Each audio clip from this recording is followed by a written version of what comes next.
النهارده الصبح لغايه الساعه 11 ما كانش عندي غير ان ماتشي هيتلعب على ملعب الدفاع الجوي، وبالتالي انا وجهت فرقتي على ملعب الدفاع الجوي.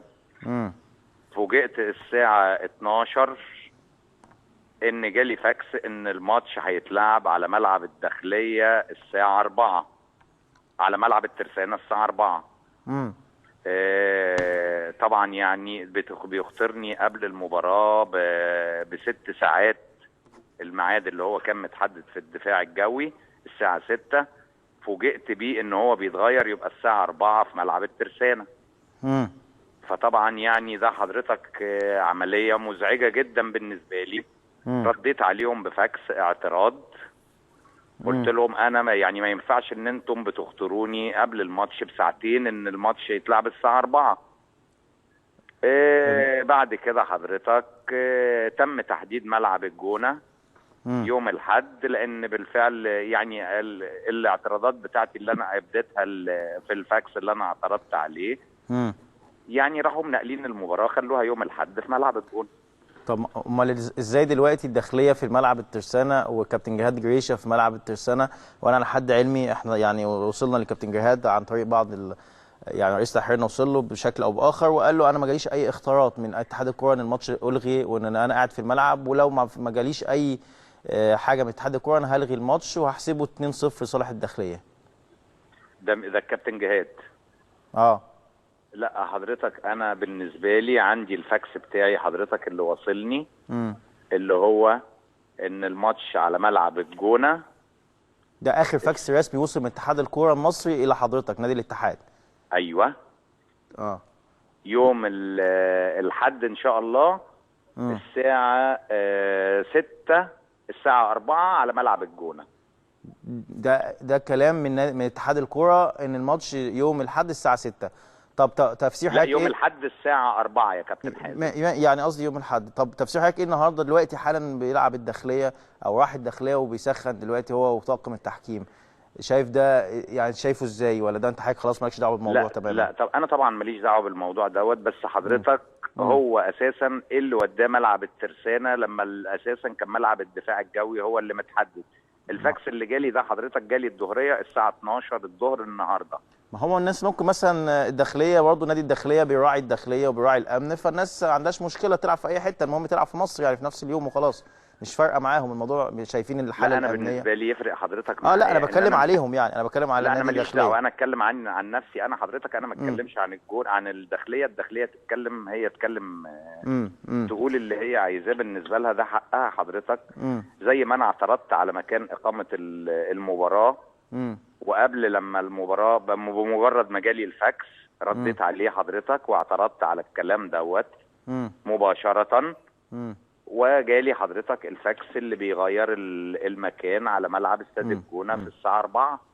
طيب يعني دلوقتي حضرتك انا سمعت برضو ان الداخليه بتعمل تقريبا محضر ان اثبات حاله ان هم وصلوا وانا حضرتك وكابتن جهاد جريشه بيقول الكلام ده كمان، فهل يعني رد فعل حضرتك ايه في الموضوع؟ هل هتستعين بالفاكس ده ولا انت شايف ازاي الموضوع ده انا حضرتك يعني؟ برضو انا عندي حضرتك انا حجزت ملعب الدفاع الجوي من امبارح ودفعت حضرتك الفلوس بتاعته وانا ماشي في اجراءاتي، وانا برضو حضرتك وجهت فرقتي الساعه 6 لملعب الدفاع الجوي وفرقتي دلوقتي الساعه 6 حضرتك لان المباراه كانت الساعه 6 على ملعب الدفاع الجوي. وانا وجهت حضرتك فرقتي على ملعب الدفاع الجوي وفرقتي دلوقتي موجوده في ملعب الدفاع الجوي. يعني فرقه الاتحاد دلوقتي في الدفاع الجوي؟ ايوه تمام. أنا بشكرك سيادة المستشار شكرا جزيلا، المستشار حازم طبعا رئيس نادي الاتحاد. وده كلام على إن الفاكس آخر فاكس جاله من اتحاد الكرة المصري إن الماتش هيبقى يوم الأحد في الجونة الساعة 4 عصرا. خلينا ناخد معانا على التليفون المدير الفني نادي الداخلية كابتن علاء عبعال. مساء الخير يا كابتن علاء. مساء الخير يا كابتن حازم، ازي حضرتك؟ ازي حضرتك يا فندم، أخبار حضرتك إيه؟ الله يخليك يا كابتن حازم، الحمد لله حبيبي. حضراتكم دلوقتي متواجدين في نادي الترسانة؟ احنا متواجدين من الساعة 4. تمام. الحكام موجوده كابتن جهاد جريشه والطاقم ديال سكران واحمد ساهر. الامن موجود. كاميرات التلفزيون موجود. الفاكس موجود معانا اللي تم ارساله لنادي الترسانه وللاتحاد السكندري والداخليه. لازم دراسه تقام النهارده الساعه 6 في ملعب الترسانه. دلوقتي اللعيبه دخلت او مع الحكم الرابع بيثبت حضورها الكارنيهات بتاعتها ال 11 لعيب اللي هيبداوا المباراه. كتبنا السكور شيت وهنتحرك اكيد. لما حكم المباراه يبدا يغادر، يقول لك الساعه 6:30 يغادر، هنبدا نغادر ان شاء الله. طب هو كابتن دكتور المستشار حازم بيقول ما جالوش فاكس، يعني انا عارف دي مش مشكله طبعا حضرتك في الموضوع، بس انت شايف الموضوع ده هو دلوقتي نادي الاتحاد في الدفاع الجوي، حضرتك كمدير فني حاليا للداخليه شايف هل ده من حقك ان انت لا خلاص الماتش انت رحت وعملت اللي عليك، ولا ممكن ماتش يتعاد او ماتش يؤجل ليوم الاحد؟ بص يا كابتن حازم، بس احنا عشان نبقى واقعيين، اولا الداخليه مش طرف الموضوع. المشكله هتبقى بين الاتحاد السكندري واتحاد الكوره او لجنه المسابقات. بس المباراه كانت المفروض في الدفاع الجوي، وكابتن مازن كان اختارنا بالكلام ده. فوجئنا الساعه 11:30 بالليل تليفون من كابتن حازم، من كابتن مازن مرزوق، ان المباراه هتنقل 12:30 بالليل. 11:30 بالليل. 11:30 بالليل.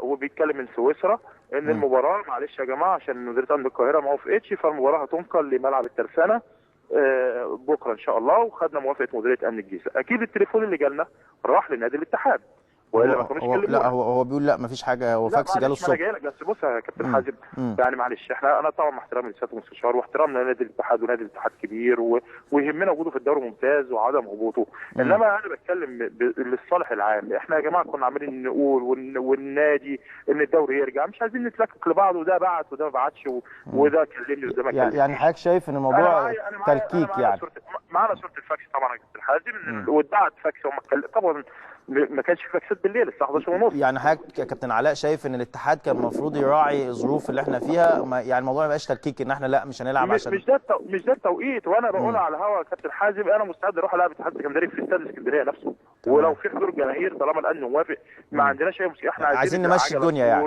ليس اكثر ولا اقل. احنا دلوقتي في مش طرف. طبعا انا سمعت سياده المستشار بيقول ان جالهم فاكس ان المباراه اتاجلت. الفاكس بتاع الجونه ده لسه واصل الساعه 5 بعد طبعا ما الاتحاد توجه لدار الدفاع الجوي او استاد الدفاع الجوي وحصلت المشكله. انا ما اعرفش المهندس مازن مرزوق بيدير لجنه المسابقات على اي اساس. يعني ايه فرقه المفروض انت مختارها وبعت فاكس واخترت الحكام والحكام جات والكلام ده كله، والفرقه الثانيه تروح استاد الترسانه وبعد كده تبعت لهم فاكس تاجيل مباراه؟ احنا معلش يعني انت يا كابتن علاء، يعني كابتن علاء جالك فاكس الساعه 5 دلوقتي ان الماتش هيبقى يوم الاحد في الجونه؟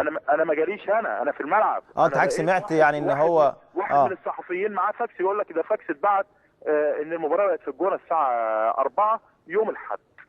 الفاكس ميعاده الساعه 5 دي انا اكون بسخن في الملعب والكاميرات موجوده والحكام موجوده يا كابتن حازم. وبعدين على اي اساس يتحدد الماتش يوم الاحد وفي الجونه؟ ازاي انا النهارده الخميس يا كابتن حازم، انا فريقي هسافر امتى وهلعب امتى وازاي وفين؟ هكلمك كابتن، لو قالوا لك بعد النهارده هتلاقي مسابقات قالت الماتش ده هيتلعب يوم الاحد في الجونه، انت موقف حضرتك ايه وموقف نادي الداخليه؟ انا طبعا هتضرر طبعا فنيا ومعنويا وكل حاجه. المفروض المباراه دي يا كابتن حازم كانت تقام يوم 4. برضه لجنه المسابقات اجلتها عشان خاطر عيون الاتحاد السكندري، ونتفاجئ ان يوم الاربعاء 6 دي برضه الاتحاد السكندري بيلعب النصر في كاس مصر. طب ما كان اولى كان الداخليه يلعب الاتحاد في الدفاع الجوي زي ما لعبوا مع النصر في كاس مصر، كان وخلصت المشكله دي. انما اجلوها للاتحاد السكندري، كان عنده اصابات وعنده ايقافات.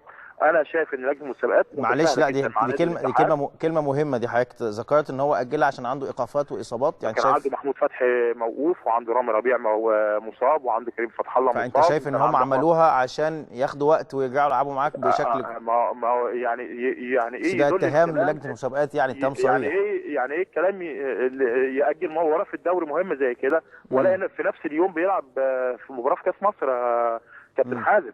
انا مش عارف. انا يعني لجنه المسابقات بتدير المباريات على اي اساس؟ يعني انا مش فاهم.